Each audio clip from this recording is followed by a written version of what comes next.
Hello दोस्तों, स्वागत है आपका अपने यूट्यूब चैनल वरदान स्टडी पॉइंट में। दोस्तों आज हम देखेंगे, दूसरी क्लास है, बायोलॉजी के क्वेश्चन देखेंगे। चलिए शुरू करते हैं। तो पहला प्रश्न है, पेप्सिन होता है तो पेप्सिन क्या होता है, इसके बारे में पूछा गया है। तो पेप्सिन क्या होता है? एक हार्मोन होता है, एक एंजाइम होता है, एक विटामिन होता है या एक पोषक तत्व होता है। क्या होता है? तो पेप्सिन जो है वो एक क्या है? एंजाइम है। पेप्सिन क्या है? एक एंजाइम है। और ये कहाँ बनता है, स्रावित कहाँ से होता है? तो एक ये पेप्टिक सेल से स्रावित होता है। पेप्सिन की बात कर लें, पेप्सिन तो ये क्या है? एक एंजाइम है। एंजाइम है। कहाँ से स्रावित होता है ये? स्रावित कहाँ से होता है? तो ये होता है, पेप्टिक सेल होती है स्टमक में। कहाँ से होती है ये? पेप्सिन स्टमक के जो एक पेप्टिक सेल होती है। पेप्टिक सेल क्या होती है? पेप्टिक सेल से पेप्टिक सेल से स्रावित होता है। ये पेप्टिक सेल कहाँ पर होती है? स्टमक में होती है, पेट के अंदर होती है। कहाँ पर होती है? स्टमक में होती है, पेट के अंदर होती है। ये स्टमक में होती है, पेट के अंदर होती है। पेप्टिक सेल वहीं से स्रावित होता है। ये क्या करता है? पेप्सिन एंजाइम जो है, ये क्या कहते हैं? ये प्रोटीन को पेप्टोन्स में बदल देता है, जिसके कारण इसका जो पाचन है वो आसानी से हो जाता है। तो क्या करता है? प्रोटीन को क्या करता है? प्रोटीन को बदल देता है, किस में? पेप्टोन्स में बदल देता है। प्रोटीन को पेप्टोन्स में क्या कर देता है? परिवर्तित कर देता है, बदल देता है। देखिए, एंजाइम के विषय में एक वो है कि जितने भी एंजाइम होते हैं लगभग, है ना, सभी एंजाइम, लगभग सभी एंजाइम एंजाइम क्या होते हैं? ये प्रोटीन होते हैं। सभी एंजाइम क्या होते हैं? प्रोटीन होते हैं, है ना। सभी एंजाइम क्या होते हैं? प्रोटीन होते हैं। लेकिन सभी प्रोटीन एंजाइम नहीं होते। लेकिन सभी प्रोटीन एंजाइम नहीं होते। ठीक है। पोषक तत्व की बात करें तो पोषक तत्व क्या होता है? पोषक तत्व जो ऐसे तत्व जिनके अंदर वो सभी सभी चीजें विद्यमान है, जो हमारे शरीर के लिए, जो हमारी दैनिक आवश्यकताओं को पूर्ति करने के लिए आवश्यक है, वही क्या है? पोषक तत्व है। हार्मोन की बात कर ले तो हार्मोन जो है वो हमारे जो इंटरनल ऑर्गन हैं उनसे स्रावित होते हैं। विभिन्न प्रकार के जो सभी अलग अलग ऑर्गन से अलग अलग प्रकार के हार्मोन जो है वो रिलीज होते हैं। ये जो हमारे क्या करते हैं, जैसे जो हमारे बॉडी के जो अंग हैं, हमारे शरीर के जो अंग हैं, उनके विकास में क्या करते हैं? सहायता करते हैं हार्मोन। जैसे कि हम बोलने बोलने के लिए हमारे जो हार्मोन है, जैसे कि टेस्टोस्टेरोन हार्मोन है, जब वो हमारे शरीर में बनने चालू होते हैं तो हमारी आवाज़ में परिवर्तन हो जाता है। हमारे जैसे दाढ़ी मूंछ का आना, है ना, बालों का आना, तो ठीक है कि क्या है? ये एक हार्मोन है ना। तो ये हमारे क्या करते हैं? शरीर अंगों के विकास में सहायता करते हैं। ठीक है। ऐसे ही क्या है? विटामिन। विटामिन क्या करते हैं? विटामिन हमारे शरीर की जो बीमारियां हैं उनसे रक्षा करते हैं। ठीक है। यानी कि रोग प्रतिरोधक क्षमता को बनाए रखने के काम करते हैं। क्या करते हैं? विटामिन करते हैं। ठीक है। चलते हैं अगले प्रश्न पर। तो इसका सही आंसर क्या हो जाएगा? इसका सही आंसर होगा एंजाइम। ठीक है। अगले प्रश्न पर चलते हैं। ग्लूकोज का ग्लाइकोजन में परिवर्तन ग्लूकोज का ग्लाइकोजन में परिवर्तन यकृत में होता है, किंतु इसका जो संग्रह है वो कहाँ पर होता है? यकृत में होता है, तिल्ली में होता है, यकृत तथा पेशियों में, तथा ए और बी दोनों, यकृत और तिल्लियों में होता है। ठीक है। तो ये पूछ रहा है कि ग्लाइकोजन में परिवर्तन यकृत में होता है, किंतु इसका संग्रह कहाँ पर होता है? तो ग्लाइकोजन का संग्रह कहाँ पर होता है?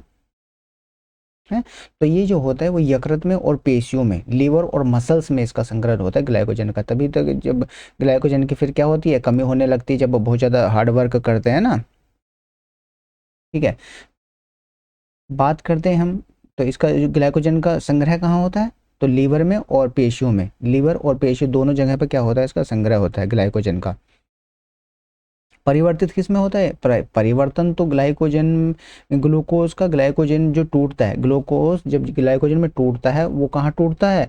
यकृत में टूटता है। लेकिन जो इसका संग्रह होता है वो कहाँ होता है? मसल्स में होता है। हैं, यकृत और मसल्स में इसका क्या होता है? संग्रह होता है, यानी कि जो स्टोर होता है ये। ठीक है, बात करते हैं यकृत क्या है। तो यकृत एक सबसे बड़ी जो है क्या है, बहिस्रावी ग्रंथि, यानी कि एक्सोक्राइन ग्लैंड। क्या है ये? एक्सोक्राइन,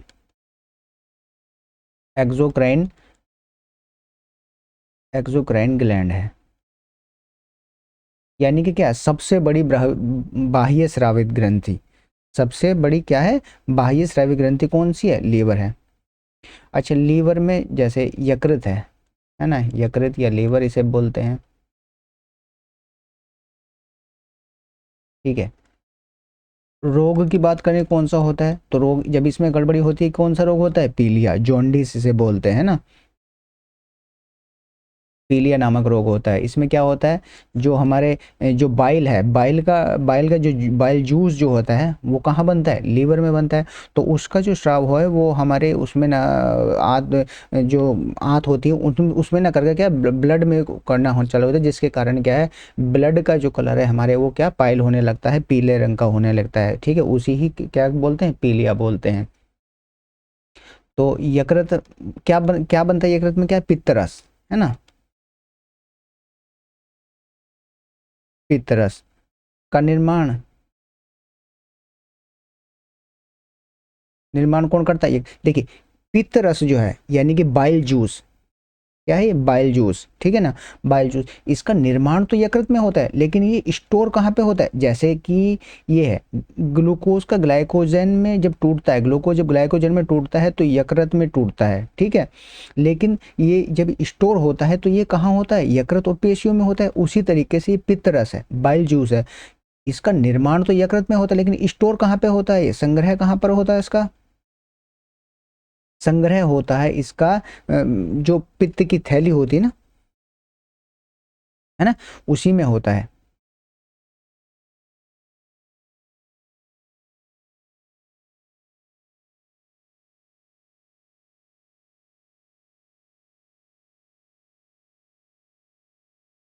पित्त की थैली में इसका जो है संग्रह होता है।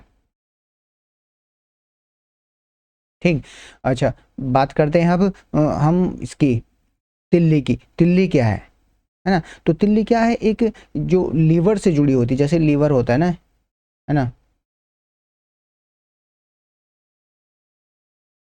जैसे ये लीवर है। ठीक है, इसी में एक ऐसा पार्ट जुड़ा हुआ होता है। ठीक है, यही क्या होती है? ये क्या होती है? यही इसे बोलते हैं हम क्या? तिल्ली बोलते हैं। यही क्या होती है? तिल्ली होती है। ठीक है, यही क्या होती है? हमारी तिल्ली होती है, इसे ही क्या बोलते हैं हम? तिल्ली। ठीक है, तो तिल जो ये काम क्या कर, तिल्ली का काम क्या होता है? जैसे तिल्ली है, स्प्लीन है, लीवर से जुड़ी होती है, स्प्लीन लीवर से जुड़ी हुई होती है। तो ये इसका काम कर, जो शरीर का जो हम इसे क्या कहते हैं? ब्लड बैंक के, शरीर का ब्लड बैंक कह सकते हैं इसे, क्या कहते हैं इसे हम? शरीर, बॉडी का क्या ब्लड बैंक है ये।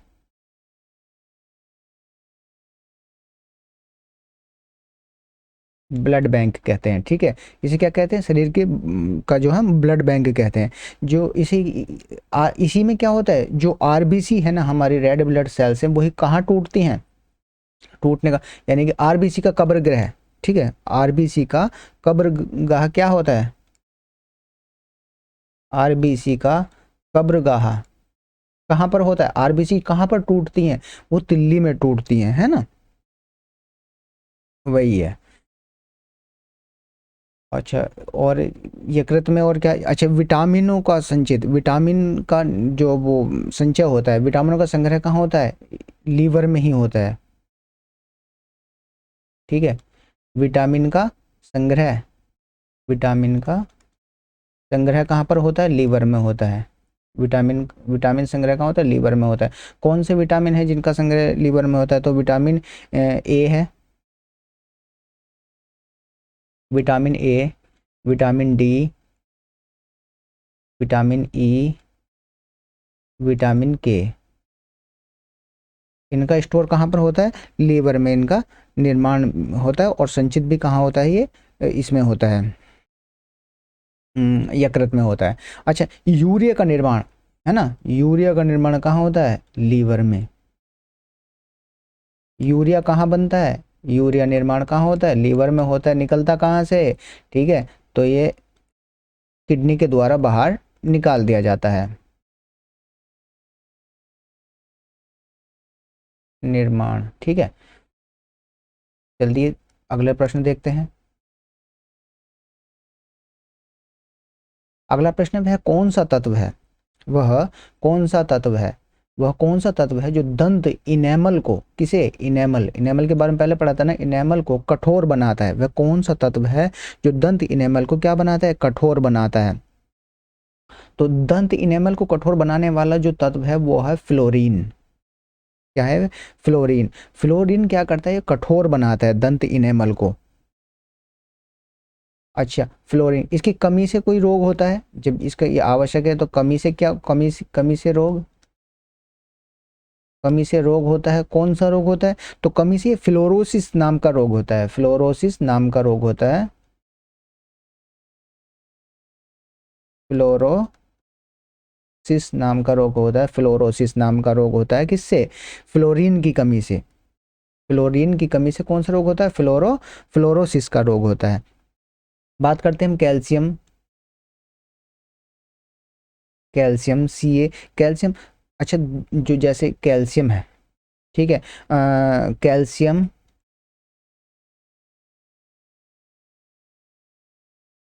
कैल्शियम, अच्छा कैल्शियम फॉस्फेट होगा, कैल्शियम, जब आप टूथपेस्ट लेते हैं ना कोई, तो उस पर लिखा हुआ होता है ना calcium phosphate, calcium carbonate, calcium fluoride, है ना, ये सब चीज़ें उसमें लिखी होती हैं। तो वो क्या कि दांतों के एनामल के लिए अच्छा होता है, दांतों के लिए अच्छे होते हैं, इसीलिए वो ये कंटेंट उसमें डाले जाते हैं। कैल्शियम फॉस्फेट हो गया, कैल्शियम कार्बोनेट हो गया, चमकीला बनाने के लिए, दांतों को मजबूत बनाने के लिए, है ना, कैल्शियम कार्बोनेट, है ना, कैल्शियम कार्बोनेट, ये थोड़ा चमकीला बनाता है, कार्बोनेट हो गया। और क्या है, कैल्शियम फ्लोराइड, फ्लोराइड, है ना, कैल्शियम फ्लोराइड,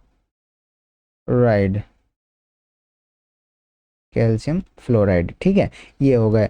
अच्छा, जो कैल्शियम है, कैल्शियम है, कैल्शियम के दांतों के लिए, हड्डियों के लिए अच्छा होता है, मजबूत होता है। आयोडीन का इससे कोई लेना देना नहीं है। आयोडीन क्या है, आयोडीन एक बार, आयोडीन पे एक बार नज़र मार लें हम, आयोडीन पर एक बार नज़र मार दो। आयोडीन जो है वो एक शैवाल से बनता है। आपको पता है ना, जो आयोडीन होता है वो किससे बनता है, एक शैवाल से बनता है, शैवाल, शैवाल द्वारा निर्मित होता है, शैवाल द्वारा क्या होता है, निर्मित होता है। शैवाल कौन सा, क्या नाम है उसका, शैवाल का लेमिनेरिया करके एक शैवाल होता है ना, लेमिनेरिया उसका शैवाल होता है, लेमिनेरिया, लेमिनेरिया उसका नाम होता है शैवाल का, जिससे ये बनता है आयोडीन, ठीक है। अच्छा, आयोडीन की कमी से एक ये सवाल ये पूछा जाता है, सवाल कहाँ से बनता है, एक तो सवाल ये होगा कि जो आयोडीन है वो किस शैवाल द्वारा निर्मित होता है, तो लेमिनेरिया, आयोडीन से, आयोडीन जो है वो किस शैवाल द्वारा निर्मित होता है, तो लेमिनेरिया द्वारा निर्मित होता है, किस शैवाल द्वारा, लेमिनेरिया। वही बात करते हैं आयोडीन की कमी, कमी से रोग, कौन सा रोग होता है, तो कमी से जो रोग होता है वो होता है घेंगा, गोइटर उसे बोलते हैं, है ना, गोइटर या घेंगा, घेंगा रोग, ठीक है। कौन सा रोग होता है, घेंगा रोग, गलगंड जिसे बोलते हैं, है ना, गले की जो ग्रंथि होती है, थायराइड ग्रंथि होती है, उस पर इसका जो है असर होता है, ठीक है। सोडियम की बात कर लें, सोडियम Na, सोडियम, सोडियम की बात कर लें तो सोडियम क्या है, ये किस काम में, सोडियम का क्या रोल है बॉडी के लिए, तो जो सोडियम है ना वो जो हमारी पेशियां होती हैं ना, जो पेशी होती हैं उनके संकुचन में सहायता करता है, उनके फैलने से रोकता है उनको, है ना, जो इसे ऐसे कह सकते हैं कि पेशियों के, पेशियों के संकुचन में सहायक होता है, ठीक है, सहायक होता है। सोडियम की खोज क्या पता है, खोज एक एग्जाम था उसका, एसएससी के एग्जाम में पूछा गया था कि सोडियम की खोज किसने की थी, सोडियम की खोज, तो ये हम्फ्री डेवी ने की थी। हम्फ्री हम्फ्री डेवी ने इसकी खोज की थी सोडियम की। बात करते हैं सोडियम की। परमाणु क्रमांक इसमें बहुत ज़्यादा नहीं पूछा, लेकिन अगर बात करें तो परमाणु संख्या की इसकी तो 11 इसकी जो परमाणु संख्या होती है, परमाणु संख्या कितनी होती है, 11 होती है। और सोडियम क्या, हाँ, ब्लड प्रेशर को कंट्रोल करता है ना, क्या करता है ये, रक्त दाब को नियंत्रित करता है, रक्त दाब को, रक्त दाब को नियंत्रित करता है, रक्त दाब को नियंत्रित करता है, कंट्रोल करता है ब्लड प्रेशर को, ठीक है। चलिए अगले प्रश्न, तो इसका सही आंसर क्या होगा, फ्लोरीन। इनेमल को कठोर कौन सा बनाता है, फ्लोरीन बनाता है। चलिए अगले प्रश्न पर चलते हैं कि पित्त का मुख्य कार्य क्या है। पित्त का मुख्य कार्य, पित्त बताया था ना, कहाँ बनता, कहाँ पे पित्त, एक क्या पाचक रस होता है, पाचन रस होता है पित्त, ठीक है। तो पित्त का मुख्य कार्य क्या है, पाचन तथा शोषण हेतु वसा का इमल्सन करना जो है इसका, वसा का एंजाइम, देखिए एंजाइम द्वारा पाचन, वसा को पचाने का इसका काम नहीं होता भैया, उत्सर्जी पदार्थों का निवारण भी नहीं है, ये भी नहीं है, प्रोटीन के पाचन का इससे कोई लेना देना ही नहीं है इसका, ठीक है। तो इसका जो मेन अर्थ है, ये पाचन और शोषण हेतु वसा का इमल्सन करता है। शोषण किसका करता है भैया और पाचन किसका करता है, वो एक बार देख लें, ठीक है। तो जैसे कि वसा का एंजाइम द्वारा पाचन, नहीं नहीं, ये नहीं, ठीक है। तो इसका क्या उत्तर क्या होगा, इसका डी होगा, पाचन तथा शोषण हेतु वसा का इमल्सन करता है।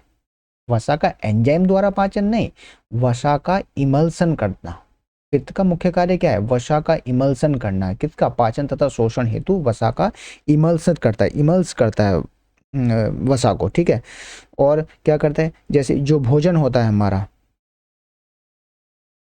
भोजन होता है, भोजन को क्या करता है, ये क्षारीय बनाता है, क्योंकि इसमें हर ये तिक्त प्रकार का होता है, तिक्त होता है, थोड़ा क्षारीय उसका होता है ना। तो भोजन को क्या करता है, ये क्षारीय बनाता है, भोजन को क्या बनाता है हमारा, क्षारीय बनाता है। और जो उसमें बैक्टीरिया होते हैं ना, उन बैक्टीरिया को कौन मारता है, पित्त ही मारता है, भोजन को क्षारीय बनाता है, क्षारीय बनाता है, ठीक है। और तो जो पित्त, जब बात कर लें पित्त की, पित्त या बाइल, पित्त या बाइल, निर्माण कहाँ होगा इसका, निर्माण यकृत में होगा, लीवर में निर्माण होगा। स्टोर कहाँ होगा ये, तो गॉल ब्लैडर या पित्त की थैली में, है ना, पित्त की थैली या गॉल ब्लैडर, गॉल ब्लैडर बोलते हैं ना पित्त की थैली को, है ना। तो पित्त की थैली में या गॉल ब्लैडर में जो है ये क्या होगा, स्टोर होगा, संग्रह इसका कहाँ पर होता है, संग्रह इसका होता है पित्त, पित्त की थैली में। और निर्माण कहाँ होगा इसका, निर्माण होगा, निर्माण होगा लीवर में। और स्टोर जो होगा वो कहाँ पे होगा, पित्त की थैली में। और जब इसमें जो पित्त की थैली में जब इसके साथ में ही कैल्शियम कार्बोनेट जो जब उसमें मिल जाता है ना, तो उसमें उसकी क्या, जैसे स्टोन होना, ये पित्त की थैली की जो एक वो होती है बीमारी कह लो, या उसमें जो स्टोन बन जाता है वो, ठीक है। तो वो क्या होता है, पित्त की थैली में होती है ना। तो उसकी वजह से क्या है, जो ये है पित्त की थैली वो निकालनी पड़ती है ना।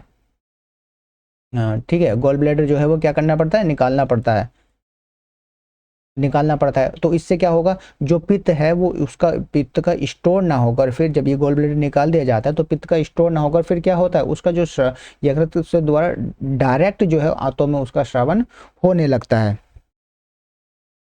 ठीक है। तो यकृत में निर्माण होता है, पित्त की थैली में स्टोर होता है, संग्रह होता है, ठीक है, ये चीज़ समझ में आ गई। अच्छा, ये जो पित्त रस है ना, ये बना किसका होता है, तो इसमें देखिए ये जल होता है। अब जब ये भोजन को क्षारीय बनाता है तो जाहिर सी बात है इसमें लवण होगा, है ना, जल होगा, ये लवण होगा इसमें, लवण होगा, थोड़ा क्षारीय होगा। ठीक है, ठीक है। और इसमें क्या, सोडियम कार्बोनेट, सोडियम कार्बोनेट इसमें होता है, सोडियम, सोडियम कार्बोनेट जो है इसमें पाया जाता है। और सोडियम टैकोलेट इसमें मिलता है,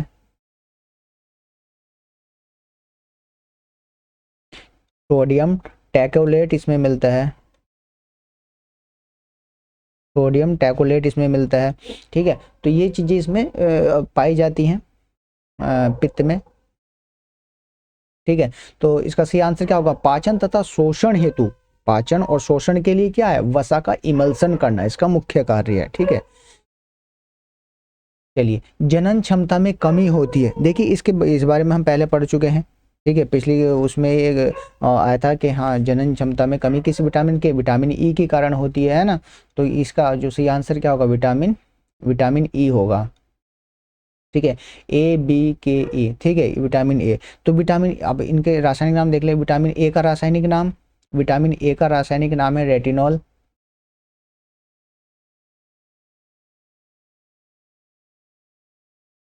रेटिनॉल विटामिन ए का नाम है। बात करते हैं विटामिन बी की, तो थायमीन,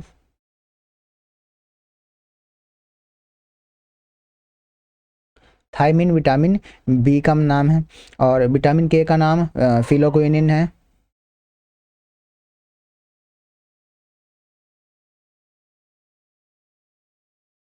फिलोक्विनिन,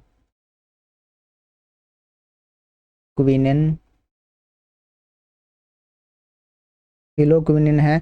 और विटामिन ई का नाम क्या है, टोकोफेरोल, इसे स्किन विटामिन भी बोलते हैं, टोकोफेरोल। एग्जाम में पूछा जा सकता है स्किन विटामिन किस विटामिन को बोला जाता है, तो स्किन विटामिन बोलते हैं, स्किन विटामिन किसे बोला जाता है, स्किन विटामिन भी बोला जाता है, विटामिन ई को बोला जाता है। ठीक है, अच्छा, जो विटामिन इसमें अगर देखिए, इसमें हम देखें निम्नलिखित में से कौन सा विटामिन जल में घुलनशील है, तो जल में घुलनशील विटामिन होते हैं और वसा में घुलनशील, जल में घुलनशील, जल में घुलनशील, जल में घुलनशील होते हैं विटामिन बी और विटामिन सी। ठीक है, और ये दो विटामिन हैं जो जल में घुलनशील हैं और हमारे शरीर में बहुत कम मात्रा में स्टोर किए जाते हैं, या ना के बराबर जो है स्टोर किए जाते हैं। वसा में घुलनशील विटामिन, इसीलिए इनकी अक्सर जो है हमारे शरीर को दैनिक रूप में आवश्यकता होती है विटामिन बी और सी की, क्योंकि ये जल में घुलनशील तो हमारे जो यूरिन के थ्रू ये बाहर निकल जाते हैं, ज़्यादा एग्जॉस्ट होने पर ज़्यादा निकल, ज़्यादा बहुत ज़्यादा अगर मात्रा होने लगती है कि ये बाहर निकल जाते हैं। ठीक है, लेकिन ये क्या है, हमारे शरीर में क्या नहीं स्टोर नहीं होते हैं, बी और सी स्टोर नहीं होते हैं, वसा में घुलनशील। इसीलिए इन विटामिनों की अक्सर हमारे शरीर में कमी देखी जाती है, विटामिन बी और विटामिन सी की, वसा में घुलनशील। वसा में घुलनशील vitamin, vitamin A, vitamin D, vitamin E और विटामिन के, ये वसा में घुलनशील हैं और जल में घुलनशील हैं विटामिन बी और सी। ठीक है, तो ये थे आज के प्रश्न, बहुत ही इम्पोर्टेंट जो है क्वेश्चन है ये, अक्सर जो है सभी एग्जामों में जो है कम्पिटिटिव एग्जामों में अक्सर ये पूछे जाते हैं, बहुत ही महत्वपूर्ण है। ठीक है, तो चलिए मिलते हैं अगली वीडियो में नए प्रश्नों के साथ, तब तक के लिए जय हिंद।